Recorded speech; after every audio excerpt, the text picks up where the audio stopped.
ഗവർണറല്ല പ്രതിപക്ഷമായിട്ട് ഇരിക്കേണ്ട ആൾ. മനസ്സിലായോ? ഗവർണർക്ക് വ്യക്തമായ ഡ്യൂട്ടികളുണ്ട്. അദ്ദേഹം ആ ഭരണഘടന അനുസരിച്ചിട്ടുള്ള ആ ഡ്യൂട്ടികൾ മാത്രം നിൽക്കേണ്ട ആൾ. മനസ്സിലായി? അതിനപ്പുറം അദ്ദേഹം പോകുമ്പോൾ വളരെ വ്യക്തമാണ് അതിൽ ചില ദുരുദ്ദേശങ്ങളുണ്ടെന്നുള്ളത്. അത് തീർച്ചയായും തെറ്റാണ്. ഇതിന് മാറ്റം കൊണ്ടുവരണം. മാറ്റം കൊണ്ടുവരണമെങ്കിൽ തീർച്ചയായും അതിൽ അപ്പോയിൻ്റ് ചെയ്യപ്പെടുന്ന ആളുകളുടെ അവരുടെ ഇൻറ്റിഗ്രിറ്റി, അവരുടെ ക്വാളിറ്റി, അവരുടെ മുൻകാല പ്രവർത്തനം ഇതെല്ലാം നോക്കിയിട്ടായിരിക്കണം നമ്മൾ ചെയ്യപ്പെടേണ്ടത്.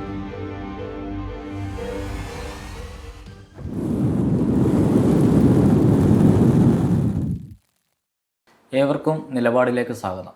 സമീപകാല രാഷ്ട്രീയ വിഷയങ്ങളിൽ തൻ്റെ നിലപാട് വ്യക്തമാക്കുകയാണ് NCP സംസ്ഥാന പ്രസിഡന്റ് NA മുഹമ്മദ് കുട്ടി. നമസ്കാരം. നമസ്കാരം. ഈ കഴിഞ്ഞ ദിവസങ്ങളിൽ രണ്ട് വേദനിപ്പിക്കുന്ന വേർപാടുകളാണ് ഉണ്ടായത്.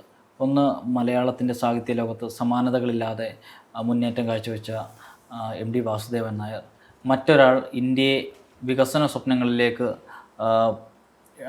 പടുത്തുയർത്തിയ മുൻ പ്രധാനമന്ത്രി മൻമോഹൻ സിംഗ്. ഈ രണ്ട് മഹാവ്യക്തിത്വങ്ങളുടെയും വേർപാടിനെ എങ്ങനെയാണ് കാണുന്നത്? അതിലിപ്പോൾ MTയെക്കുറിച്ച് പറയുമ്പോൾ MT എന്ന രണ്ട് വാക്കുകൾ തന്നെ അടങ്ങിയിട്ടുണ്ട്. അദ്ദേഹം വ്യത്യസ്ത മേഖലകളിൽ, ഇപ്പോൾ ഏതെങ്കിലും ഇപ്പോൾ നമ്മൾ കലാകാരനെടുത്താൽ, ചരിത്രകാരനെടുത്താൽ, അല്ലെങ്കിൽ എഴുത്തുകാരനെടുത്താൽ അവരുടേതായിട്ടുള്ള മേഖലകളിൽ അവർ വലിയൊരു കോൺട്രിബ്യൂഷൻ ഉള്ളവരായിരിക്കും, അറിയപ്പെടുന്നവരായിരിക്കും. പക്ഷേ MTയെ സംബന്ധിച്ച് എടുക്കുകയാണെങ്കിൽ അദ്ദേഹം എഴുത്തുകാരനായിരുന്നു, പത്രപ്രവർത്തകനായിരുന്നു. അദ്ദേഹം അതുപോലെ തന്നെ സംഗീതത്തിന് പല സിനിമകൾക്കും പാട്ട് എഴുതിയിട്ടുണ്ട്. അതിനു പുറമെയാണ് ചലച്ചിത്രരംഗത്ത് സംവിധാനത്തിലേക്ക് പോലും അദ്ദേഹം എത്തിയിട്ടുണ്ട്. അപ്പോൾ ഈ ചലച്ചിത്ര ലോകത്ത് തന്നെ ഒട്ടനവധി കോൺട്രിബ്യൂഷൻസ് ഉള്ള അറിയപ്പെടുന്ന പല നല്ല സിനിമകളിലും അദ്ദേഹത്തിൻ്റെ ആയിട്ട് വന്നിട്ടുണ്ട്. അപ്പോൾ ഇപ്പോൾ പലരും അഭിപ്രായപ്പെട്ട പോലെ അദ്ദേഹത്തിൻ്റെ ഒരു ഫിസിക്കൽ പ്രസൻസ് മാത്രമല്ലാതെ ഒന്നുള്ളൂ, പക്ഷേ അദ്ദേഹത്തിൻ്റെ കോൺട്രിബ്യൂഷൻസ് ഇവിടെ നിലനിൽക്കുകയാണ്. അപ്പോൾ അതുകൊണ്ട് തന്നെ MTയെക്കുറിച്ച് ഏത് കാലത്തും ഓർമ്മിക്കപ്പെടുന്ന ഒരു വ്യക്തിത്വമായിട്ട് തന്നെ നിലനിൽക്കും.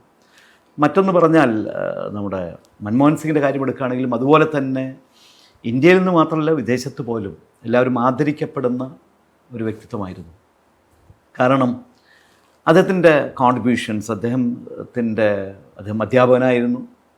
അതിനുശേഷം പിൽക്കാലത്ത് ഗവൺമെൻറ്റിൽ ഫിനാൻസ് ഡിപ്പാർട്ട്മെൻറ്റിൽ അദ്ദേഹം വർക്ക് ചെയ്തിട്ടുണ്ട്.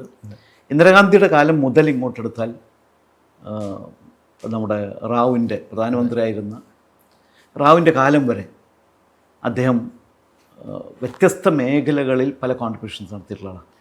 നമുക്കെല്ലാവർക്കും അറിയാം. ഇപ്പോൾ ഈ ചന്ദ്രശേഖരൻ്റെ പ്രധാനമന്ത്രി കാലത്തിന് ശേഷം പിന്നീട് അന്ന് നമുക്ക് പിടിച്ചു നിൽക്കാൻ വേണ്ടി നമ്മുടെ സ്വർണം പോലും പുറത്ത് കൊണ്ട് ഡെപ്പോസിറ്റ് ചെയ്തതിന് ശേഷം നമ്മൾ പിടിച്ചിരുന്നു. അത്രയും സാമ്പത്തികമായി വളരെയധികം പ്രശ്നങ്ങൾ നിന്നൊരു കാലഘട്ടത്തിൽ ഇദ്ദേഹം ഫിനാൻസ് മിനിസ്റ്ററായിട്ട് വന്നതിന് ശേഷമാണ് മാറ്റങ്ങൾ കൊണ്ടുവന്ന് ഈവൻ നമ്മുടെ ആ ഗോൾഡ് പോലും തിരിച്ചെടുക്കുന്നതിലേക്ക് എത്തിക്കാൻ കഴിഞ്ഞത്.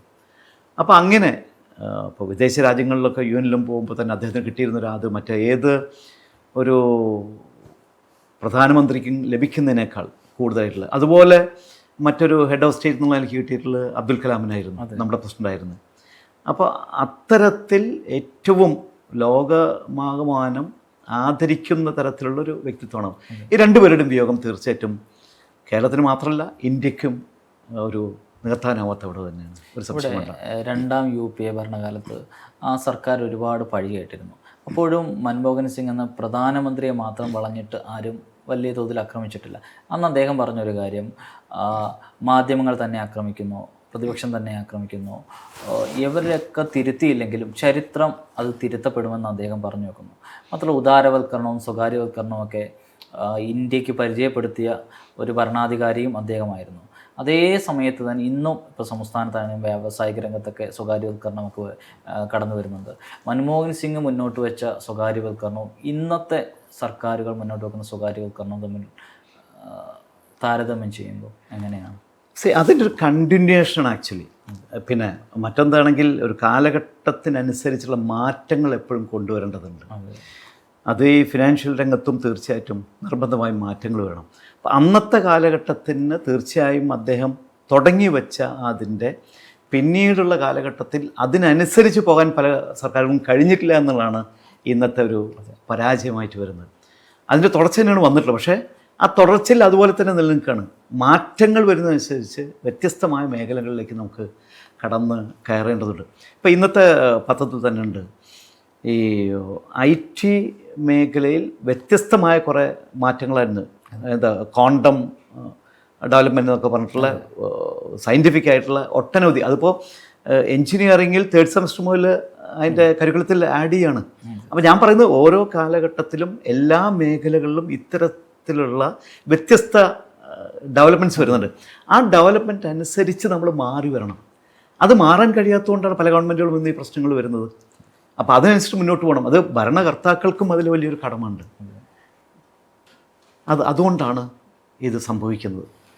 ഇവിടെ അങ്ങ് ഒരു വ്യവസായ മേഖലയും കൂടി സജീവമായി ഇടപെടുന്ന ഒരാളാണല്ലോ.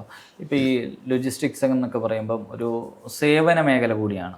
അപ്പം സർക്കാർ തലത്തിൽ ഒട്ടേറെ സേവന മേഖലകൾ സ്വകാര്യവൽക്കരിക്കപ്പെടുന്നു. എന്നാൽ പിന്നീട് ഈ സംസ്ഥാന തലത്തിലൊക്കെ ആണെങ്കിലും വ്യാവസായിക വകുപ്പൊക്കെ സ്വകാര്യ മേഖലയിലേക്ക് കൊണ്ടുവരുന്ന പലതും എവിടെയും എത്താതെ പോകുന്നുണ്ട്. അത് ശരിയായ ഒരു സമീപനമില്ലാത്തത് കൊണ്ടാകുമോ?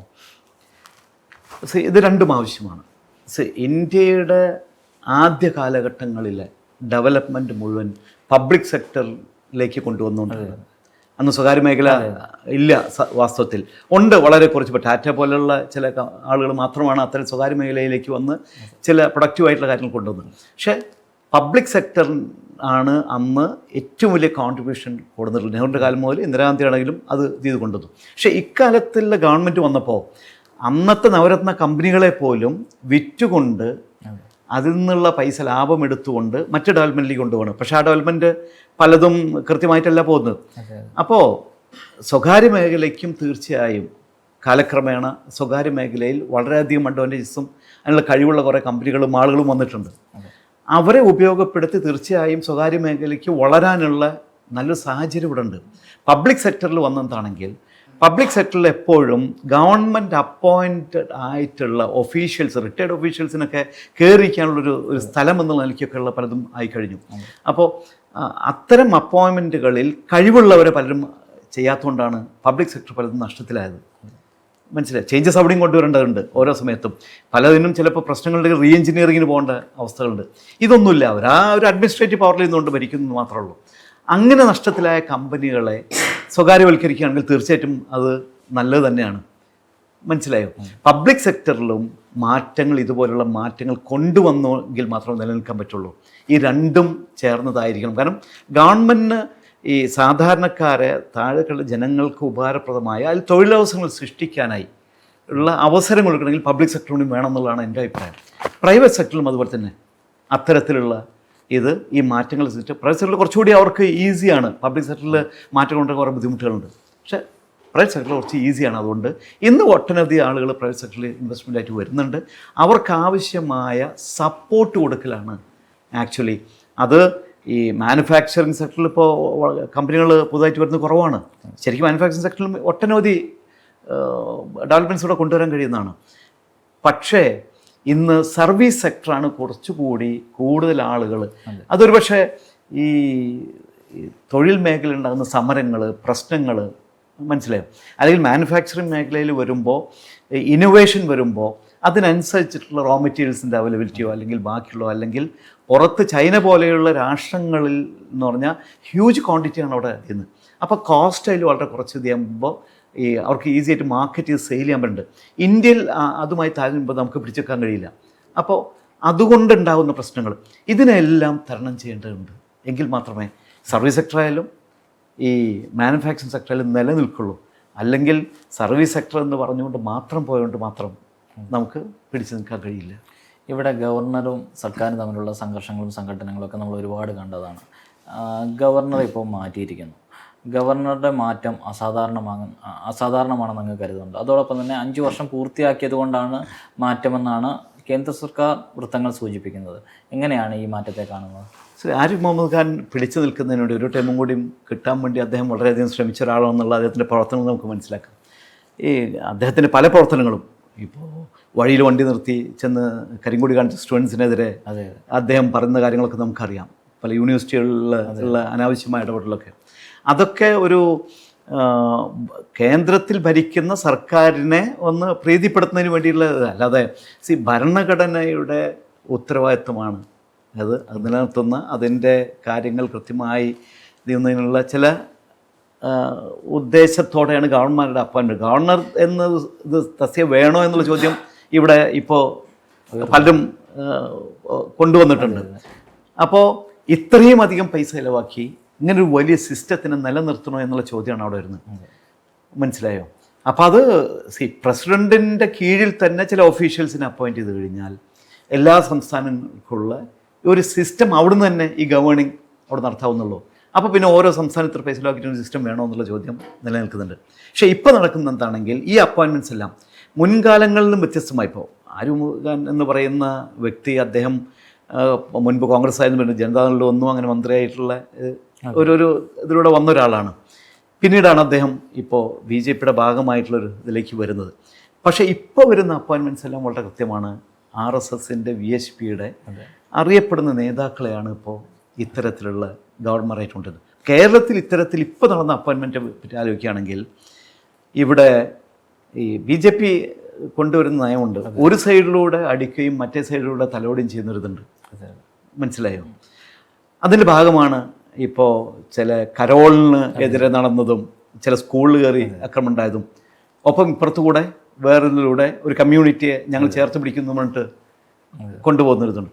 അപ്പോൾ ഈ കേന്ദ്രത്തിൻ്റെ ഇത്തരത്തിലുള്ള ഭരണത്തിന് ആ സംസ്ഥാനങ്ങളിലൂടെ വ്യാപിപ്പിക്കുന്നതിന് ആവശ്യമായ സപ്പോർട്ടിന് വേണ്ടിയിട്ടുള്ള അപ്പോയിൻമെൻറ്റായി മാറിയിരിക്കുന്നു ഇപ്പോൾ ഗവർണർ അപ്പോയിൻമെൻറ്റ് എന്നാണ് എനിക്ക് അതിൽ പറയാനുള്ളത്. ഇവിടെ ഗവർണർ മാറുമ്പോൾ സാമൂഹ്യ മാധ്യമങ്ങളിൽ ഒട്ടേറെ പേർ അഭിപ്രായപ്പെടുന്നത് ശരിക്കും ഗവർണറായിരുന്നു കേരളത്തിൻ്റെ പ്രതിപക്ഷമായി പ്രവർത്തിച്ചതെന്ന്. പല ഘട്ടങ്ങളിലും ഇതേ അഭിപ്രായം ഒരുപാട് ആളുകൾ, രാഷ്ട്രീയ നിരീക്ഷകർ ഉൾപ്പെടെ പങ്കുവച്ചിട്ടുണ്ട്. അങ്ങും ഒരു മുഖ്യധാര രാഷ്ട്രീയ പാർട്ടിയുടെ സംസ്ഥാന അധ്യക്ഷനാണ്. ഇത്തരത്തിൽ രാഷ്ട്രീയത്തിനപ്പുറത്തേക്ക് ചില വൺമാൻ ഷോകൾ കടന്നു വരുന്നതിനെ പറ്റിയുള്ള അങ്ങയുടെ അഭിപ്രായം എന്താണ്? അതോടൊപ്പം തന്നെ ഗവർണർ ശരിക്കും ഒരു പ്രതിപക്ഷത്തെ പോലെ പ്രവർത്തിച്ചിരുന്നു?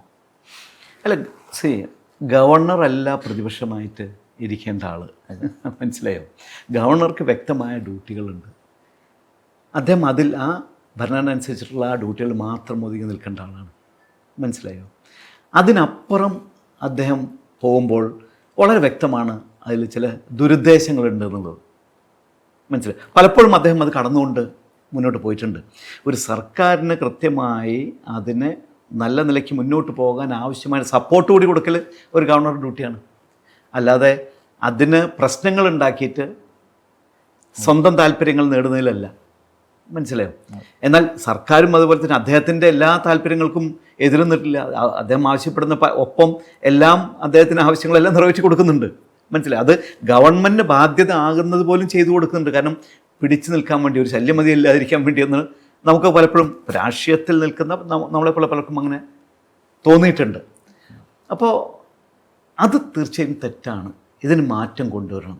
മാറ്റം കൊണ്ടുവരണമെങ്കിൽ തീർച്ചയായും അതിൽ അപ്പോയിൻ്റ് ചെയ്യപ്പെടുന്ന ആളുകളുടെ അവരുടെ ഇൻറ്റഗ്രിറ്റി, അവരുടെ ക്വാളിറ്റി, അവരുടെ മുൻകാല പ്രവർത്തനം ഇതെല്ലാം നോക്കിയിട്ടായിരിക്കണം അങ്ങനെ ചെയ്യപ്പെടേണ്ടത്.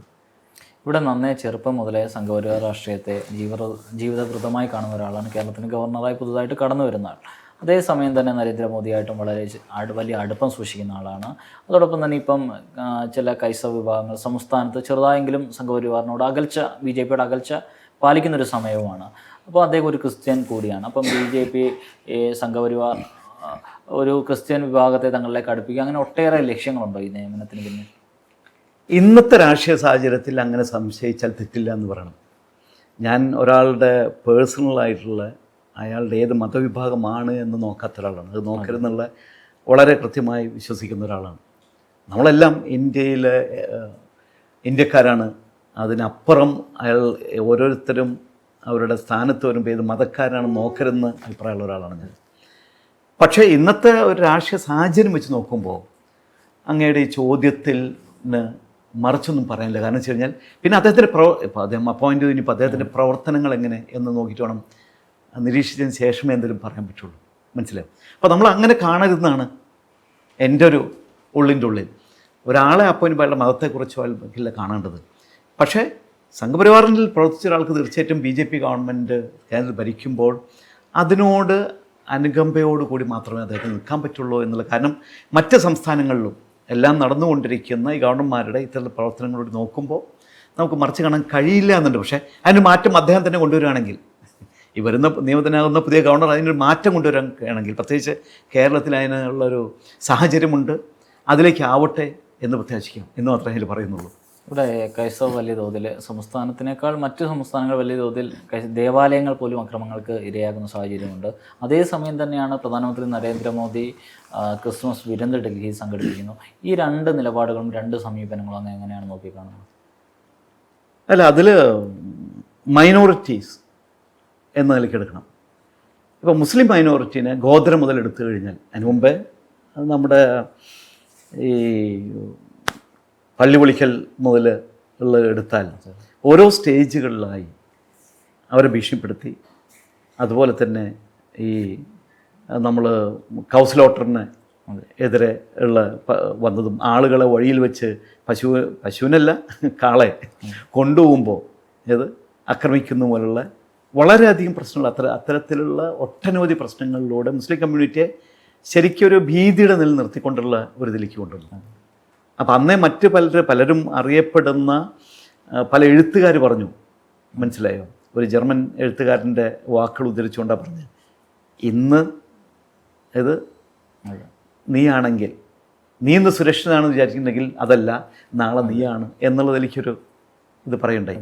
അതിലേക്ക് അടുത്ത് ഇനി ക്രിസ്ത്യൻ കമ്മ്യൂണിറ്റിയിലേക്ക് എത്തിയിരിക്കുന്നു. അത് മറ്റ് സംസ്ഥാനങ്ങളിൽ അങ്ങനെയാണെങ്കിൽ തീർച്ചയായും അതിൻ്റെ ഒരു തുടക്കം ഇവിടെ കരോളിനെ ആക്രമിച്ചുകൊണ്ടും അല്ലെങ്കിൽ അതുപോലെ ഉള്ള ആഘോഷങ്ങളെ ആക്രമിച്ചുകൊണ്ടും ഇതിലേക്ക് തുടക്കം കുറിച്ചിരിക്കുന്നു. ഒരു ഭീതിയുടെ നിലയിൽ നിർത്തുക എന്നുള്ളതിലേക്കാണ് പോകുന്നതെന്നാണ് ഞാൻ ഇതിൽ നിന്ന് എനിക്ക് മനസ്സിലാക്കാൻ കഴിയുന്നത്. സംസ്ഥാനത്ത് വനം ഭേദഗതി ബില്ല് നടപ്പിലാക്കുകയാണ്. അപ്പോൾ അതിനകത്ത് എനിക്ക് ശ്രദ്ധേയമായി തോന്നിയൊരു കാര്യം എന്ന് പറയുന്നത്, ജോസ് കെ മാണി ആദ്യഘട്ടത്തിൽ ഇതിന് എതിർപ്പൊന്നുമില്ലെങ്കിലും പിന്നീട് ജോസ് കെ മാണി ഇതിനെതിരെ രംഗത്ത് വരുന്നു. അപ്പോൾ നമുക്ക് ശ്രദ്ധേയമായി തോന്നിയൊരു കാര്യം എന്ന് പറയുമ്പോൾ, ജോസ് കെ മാണി കേരള കോൺഗ്രസ് ഇടതുമുന്നണിയിലെ പ്രബലമായ ഒരു ഘടകകക്ഷിയാണ്. CPI കഴിഞ്ഞാൽ MLA മാരുള്ള കൃത്യമായ സ്വാധീനമുള്ള ഒരു രാഷ്ട്രീയ പാർട്ടിയാണ്. ജോസ് കെ മാണിക്കെതിരെ തുറന്നടിക്കുന്നത് AK ശശീന്ദ്രനാണ്. എങ്ങനെയാണ് LDFിലെ ഒരു പവർ ഗ്രൂപ്പിൻ്റെ ഭാഗമായിട്ട് AK ശശീന്ദ്രൻ മാറുന്നത്? അതായത് പരിഹാസത്തോടെയാണ് ജോസ് കെ മാണിയോട് ശശീന്ദ്രൻ പറയുന്നത്. മുഖ്യമന്ത്രിക്ക് ഇത്രത്തോളം അടുപ്പക്കാരനായിട്ട് AK ശശീന്ദ്രൻ എങ്ങനെയാണ് മാറുന്നത്? അല്ല, അതിൽ ശശീന്ദ്രനല്ല സംസാരിക്കുന്നത്, അതാദ്യം മനസ്സിലാക്കുക.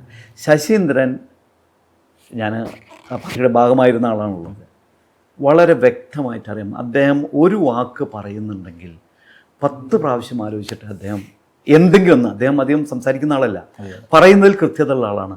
എന്ത് പറയുമ്പോഴും ആ പറയുന്നതിനെക്കുറിച്ച് പോലും അദ്ദേഹത്തിൻ്റെ ഏറ്റവും അടുത്ത ആളോട് സംസാരിച്ചിട്ട് ഇങ്ങനെ കുഴപ്പമുണ്ടോ പോലും ചോദിച്ചിട്ട് പറയുന്ന ഒരാളാണ്.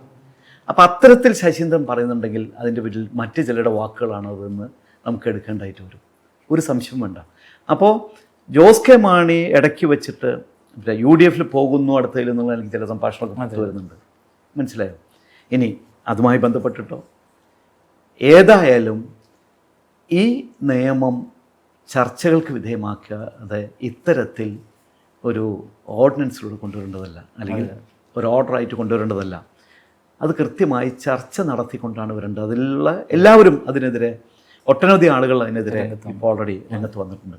അപ്പോൾ അവരെ കൂടി വിളിച്ച് ഇരുത്തിക്കൊണ്ട് അവരുടെ ഈ പ്രശ്നങ്ങൾക്ക് ഏതെങ്കിലും തരത്തിൽ അവരെ ബാധിക്കുന്നതാണെങ്കിൽ അതിന് പരിഹാരം കൂടി കണ്ടെത്തിക്കൊണ്ടായിരിക്കണം അത് ആ നിയമം പാസ്സാക്കേണ്ടത് എന്നാണ് എൻ്റെ അഭിപ്രായം. അതുണ്ടായിട്ടില്ല, മനസ്സിലായോ? അപ്പോൾ നിയമം ഉണ്ടാക്കുന്ന ശശീന്ദ്രനൊന്നല്ലോ, ശശീന്ദ്രൻ മന്ത്രിയായിരിക്കുന്നു മാത്രമേ ഉള്ളൂ, ഉണ്ടാക്കുന്നതിലെ ഒഫീഷ്യൽസും ബാക്കിയുള്ളവരാണ്. മാത്രമല്ല, അങ്ങനെ ഉണ്ടെങ്കിൽ തന്നെ LDFിൻ്റെ ഒരു ഘടകകക്ഷിയായിട്ട് നിൽക്കുന്നിടത്തോളം കാലം LDFിലെ മറ്റ് കക്ഷികൾക്ക് പ്രശ്നമുണ്ടോ എന്നുള്ള ചർച്ചകൾ നടത്തണ്ടേ? അതിൻ്റെ ഒരു ഡോക്യുമെൻ്റ് ആദ്യം റിലീസ് ചെയ്തിട്ട് അതിൽ എന്തെങ്കിലും ഉണ്ടെങ്കിൽ ചർച്ചകൾക്ക് കൊണ്ടുവന്ന് എന്നിട്ടാണല്ലോ നിയമമാക്കി കൊണ്ടുവരേണ്ടത്. അപ്പോൾ അതൊന്നും ശശീന്ദ്രൻ്റെ പേരിന് മന്ത്രിയായിട്ടിരിക്കുന്നത് മാത്രമേ ഉള്ളൂ എന്നല്ലാതെ അദ്ദേഹത്തിന് അതിൽ യാതൊരു ഇതുമില്ല. മാത്രമല്ല, അദ്ദേഹം ഇത്തരത്തിൽ പറഞ്ഞിട്ടുണ്ടെങ്കിൽ തീർച്ചയായും അത് കൃത്യമായ മറ്റുള്ളവരുടെ വാക്കുകളാണ് സംശയം വേണ്ട. ഇവിടെ കോൺഗ്രസ് അതിൻ്റെ ഒരു പ്രത്യേക ദേശീയ സമ്മേളനം കർണാടകയിൽ ആരംഭിച്ചിരിക്കുകയാണ്. ഈ ദേശീയ സമ്മേളനത്തിൽ രാഹുൽ ഗാന്ധി മഹാരാഷ്ട്രയിൽ തിരഞ്ഞെടുപ്പുമായിട്ട് ബന്ധപ്പെട്ട് അവിടെ വലിയ ക്രമക്കേട് നടന്നു. തെരഞ്ഞെടുപ്പ് കമ്മീഷനെ പ്രതിക്കൂട്ടിൽ നിർത്തിയുള്ളൊരു പ്രസ്താവന അദ്ദേഹം നടത്തുകയുണ്ടായി. ഈ തെരഞ്ഞെടുപ്പ് കമ്മീഷനെതിരായിട്ടുള്ള പ്രസ്താവന എല്ലാ കാലത്തും കോൺഗ്രസ് സമീപകാലത്തൊക്കെ നടത്തിയിട്ടുണ്ട്. ഇത് പരാജയം ഉണ്ടാകുമ്പോൾ മാത്രം ഉണ്ടാകുന്നതാണോ അതോ ഇതിനകത്ത് എന്തെങ്കിലും കഴമ്പുള്ളതായിട്ട് അങ്ങ് തോന്നിയിട്ടുണ്ടോ? അല്ല, സംശയത്തിൻ്റെ നിഴലിൽ എന്ന് പറയുന്നതിനൊരു കാരണമുണ്ട്. ഇത് പരാജയപ്പെടുമ്പോഴാണല്ലോ പറയും, ജയിച്ചു കഴിഞ്ഞാൽ അവിടെ പറയില്ലല്ലോ, സ്വാഭാവികമാണ്. അപ്പോൾ പരാജയപ്പെടുമ്പോഴാണെങ്കിലും അല്ലെങ്കിലും ഈ ഇലക്ഷൻ കമ്മീഷൻ അതിന് കൃത്യമായി അത് പരിശോധിച്ചുകൊണ്ട് അതിൻ്റെ കാരണങ്ങൾ കണ്ടെത്തി അതിന് പ്രതിവിധി ഉണ്ടാക്കാൻ ശ്രമിക്കുന്നില്ല എന്നുകൊണ്ടാണ് ഇത് ഈ സംശയത്തിന് മുന്നിൽ നിൽക്കുന്നത്. അതുണ്ടാക്കി കഴിഞ്ഞപ്പോൾ മറ്റുള്ളവർക്ക് ഇത് നമുക്ക് തന്നെ പറയാം, അത് തോറ്റുകൊണ്ട് പറയുന്നതാണ്. ഇപ്പം നമുക്കും സംശയങ്ങളുണ്ട്, ഇങ്ങനെ വരുമ്പോൾ ഇത്രയധികം വ്യത്യസ്തമായ ഒരു വലിയ മാറ്റങ്ങൾക്കനുസരിച്ചുള്ളത് വരുമ്പോൾ അതിനു മുമ്പ് അങ്ങനെ ആയിരുന്നില്ല എന്നുകൂടി കണക്കിലെടുക്കുമ്പോൾ സംശയം എല്ലാവർക്കും വരും. അപ്പോൾ അതിന് ഇലക്ഷൻ കമ്മീഷൻ്റെ പ്രവർത്തനങ്ങളിലുള്ള സുതാര്യതയ്ക്ക് കോട്ടം തട്ടിയിരിക്കുന്നു എന്ന് വേണം ഇതിൽ പറയാനായിട്ട്. അല്ലെങ്കിൽ കറക്റ്റ് ചെയ്യേണ്ട മെഷേഴ്സ് എടുക്കേണ്ടത് ഇലക്ഷൻ കമ്മീഷനാണ്. ഇവിടെ ജസ്റ്റിസ് ദേവൻ രാമചന്ദ്രൻ സമീപകാലത്ത് നടത്തുന്ന ഒരുപാട് ഇടപെടലുകൾ വലിയ വിവാദമാകുന്നുണ്ട്. അദ്ദേഹം കഴിഞ്ഞ ആഴ്ച കൊല്ലത്ത് ഏതോ ഒരു പരിപാടിയിൽ പങ്കെടുക്കാനായിട്ട് എത്തുന്നു. അപ്പോൾ അദ്ദേഹം വഴിനീളെ ഫ്ലെക്സ് ബോർഡുകൾ കാണുകയാണ്. അദ്ദേഹം അവിടുത്തെ നഗരസഭാ സെക്രട്ടറിയെ വിളിച്ചിട്ട് അരമണിക്കൂറിനുള്ളിൽ ഈ ഫ്ലെക്സുകൾ നീക്കിയില്ലെങ്കിൽ നടപടിയെടുക്കുമെന്ന് പറയുന്നുണ്ട്. കൃത്യമായ അരമണിക്കൂറിനുള്ളിൽ തന്നെ കൊല്ലം നഗരത്തിലെ മുഴുവൻ ഫ്ലെക്സ് ബോർഡുകൾ നീക്കുന്ന സാഹചര്യമുണ്ട്. അതേപോലെ പല വിഷയങ്ങളിലും അദ്ദേഹം ഇത്തരത്തിലുള്ള പല അഭിപ്രായങ്ങൾ, അത് അദ്ദേഹം ഒരു ഷോ ആണോ അതോ ഒരു സർക്കാരും ഭരണാധികാരികളും ചെയ്യേണ്ടത് ചെയ്യാത്തപ്പോൾ ഒരാൾ ഇടപെടുകയാണോ? അല്ല, നമ്മൾ തന്നെ കാണുന്നുണ്ട്, മനസ്സിലായില്ലേ? പലപ്പോഴും അദ്ദേഹത്തിൻ്റെ ഓർഡറുകളെ ഒരു പക്ഷേ ചിലപ്പോൾ ഇങ്ങനെയും വ്യാഖ്യാനിക്കാം, അദ്ദേഹം ഒരു വൺ മാൻ ഷോ കാണിക്കുന്നത്. പക്ഷേ അദ്ദേഹത്തിന് കയ്യടി കിട്ടുന്നുണ്ട് ജനങ്ങളിൽ നിന്ന് തന്നെ അനുകൂലമായ, ഇത് അങ്ങനെ ആളെങ്കിലും ഉണ്ടല്ലോ എന്നുള്ള ഒരു ചിന്തയിലേക്ക് ആളുകൾ എത്തുന്നുണ്ട്.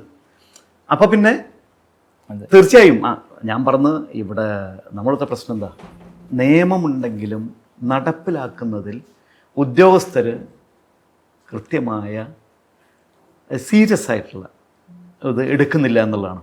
അപ്പോൾ നമ്മൾ അതിൽ അങ്ങനെയുള്ള ഒരു കാലഘട്ടത്തിൽ ആരെങ്കിലും ഒരു വടിയെടുക്കാൻ വേണ്ടേ? അത് അദ്ദേഹം ചെയ്യുന്നത് മാത്രമേ ഉള്ളൂ. അതിനെ നമ്മൾ മറ്റേതിൽ കാണണ്ട എന്നാണ് ഇത്. അറ്റ്ലീസ്റ്റ് ആരെങ്കിലും ഉണ്ടല്ലോ എന്നുള്ളതിൽ. അപ്പം അദ്ദേഹം ഇന്നലെ അങ്കമാലി പോകുന്ന സമയത്ത് അവിടെ ഇതുമാതിരി കണ്ടിട്ട് അദ്ദേഹം കോർപ്പറേഷനിൽ അവിടുത്തെ മുനിസിപ്പാലിറ്റി വിളിച്ചു പറഞ്ഞ് ഫൈൻ ചെയ്യുമെന്ന് പറഞ്ഞപ്പോൾ ഉടനെ തന്നെ വൈകുന്നേരത്തിനെല്ലാം മാറ്റി. ഞാൻ പറഞ്ഞ ആരെങ്കിലും വേണം, മനസ്സിലായി?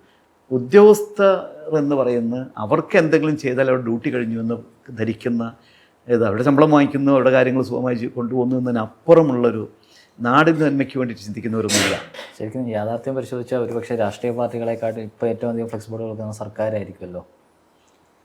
രണ്ടുമുണ്ട്. ഈ രാഷ്ട്രീയ പാർട്ടികളുടെ എന്ന് പറയുമ്പോൾ ഇത്രയധികം പാർട്ടികൾ ഉണ്ടാകുമ്പോൾ അവർ ഓരോ പരിപാടിക്ക് വയ്ക്കുമ്പോൾ തന്നെ അത് ഇഷ്ടം പോലെ വരും, മനസ്സിലാവും. സർക്കാരിൻ്റെ പിന്നെ അത് അവർ ഹോർഡിംഗാണ് വയ്ക്കുന്നത്. അത് പിന്നെ ആർക്കും തടയാൻ പറ്റില്ല. വലിയ പൈസ ചിലവാക്കി ഹോർഡിങ്ങിലേക്ക് പോയി, പിന്നെ പത്രപരസ്യങ്ങളിലേക്ക് വരും. അവരുടെ സ്പെൻഡിങ്ങൊക്കെ വ്യത്യസ്തമായിട്ട് വന്നു, മനസ്സിലായോ? അല്ലെങ്കിൽ ഇപ്പോൾ സോഷ്യൽ മീഡിയയിലൂടെ മാക്സിമം ഓരോ വിങ് വെച്ചുകൊണ്ട് അവർ പരസ്യങ്ങൾ എഴുതിയിട്ട് കൊടുക്കുന്നുണ്ട്. കൂടുതൽ രാഷ്ട്രീയ പാർട്ടികൾ തന്നെയാണ്. 2024 ഒട്ടേറെ രാഷ്ട്രീയമായിട്ടും അല്ലാതെയൊക്കെ ഒട്ടേറെ സംഭവ വികാസങ്ങളുടെ ഒരു വർഷമായിരുന്നു. 2025 NCP എങ്ങനെയാണ് പുതുവർഷത്തെ കാണുന്നത്? 2025 നല്ല തുടക്കമാണെന്നാണ് ഞാൻ മനസ്സിൽ കൊണ്ടു നടക്കുന്ന ചില ആശയങ്ങൾ കൃത്യമായി ജനങ്ങളിലേക്ക് എത്തിക്കുന്നതിനും അതിലൂടെ പാർട്ടിയെ വളർത്തിയെടുക്കുന്നതിനും ഉള്ള ഒരു വർഷമായിട്ടാണ്. കാരണം 2026 അടുത്ത അസംബ്ലി ഇലക്ഷനും അതുപോലെ മറ്റെല്ലാം വരുന്നത്. അപ്പോൾ അതിനിടയ്ക്കുള്ള ഒരു ഗ്യാപ്പാണ് ഈ 1 ഇയർ.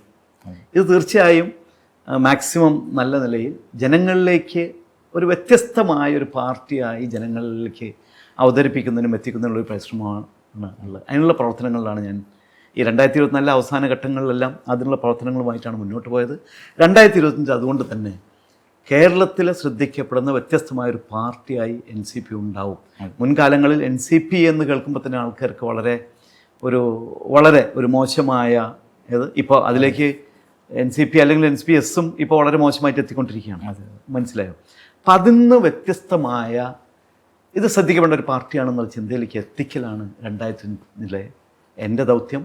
ഒരു സംശയം വേണ്ട, അതിൽ ഒട്ടനവധി പ്രവർത്തനങ്ങളുമായിട്ട് ഞങ്ങൾ മുന്നോട്ട് വരികയാണ്. വ്യത്യസ്തവും കൃത്യവുമായ തൻ്റെ നിലപാടുകൾ വ്യക്തമാക്കുകയായിരുന്നു NCP സംസ്ഥാന പ്രസിഡന്റ് കൂടിയായ NA മുഹമ്മദ് കുട്ടി. വീണ്ടും മറ്റു വിഷയങ്ങളുമായി അടുത്തയാഴ്ച വീണ്ടും കാണാം. അതുവരേക്കും നന്ദി, നമസ്കാരം.